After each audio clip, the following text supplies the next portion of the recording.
Hanover Eastern, designated as Constituency number 34 and located in Region 3, was one of the constituencies fixed in the new constitution granted to Jamaica in 1944. The constituency has featured in all 17 contested parliamentary general elections from 1944 through to 2020. The current Member of Parliament is Dave Brown, a representative of the Jamaica Labour Party, who defeated the PNP's Wavell Hines in the 2020 general election.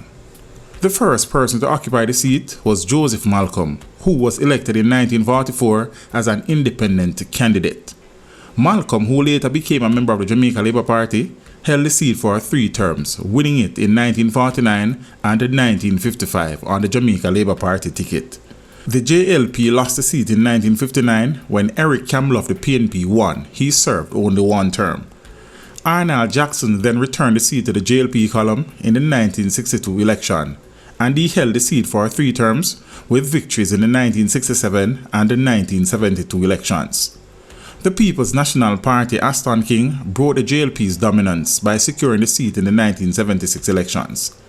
The JLP regained the seat in 1980 through Basil Buck, who held on to the seat in 1983 after the People's National Party boycotted the election. The PNP regained the seat in 1989 when former Member of Parliament Aston King won again.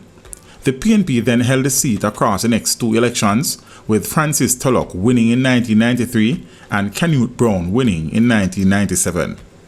The Jamaica Labour Party took back the seat in the 2002 election when Barrington Gray won. The People's National Party would hold the seat for 2 terms when D.K. Duncan won in 2007 and 2011 respectively. This seat returned to the JLP's column in 2016 when the current Member of Parliament defeated the PNP's Winter McIntosh. The constituency covers the 3 electoral divisions of Sandy Bay, Hopewell and Chester Castle. As of March 2025, there are 88 polling divisions with approximately 26,350 registered voters in the constituency.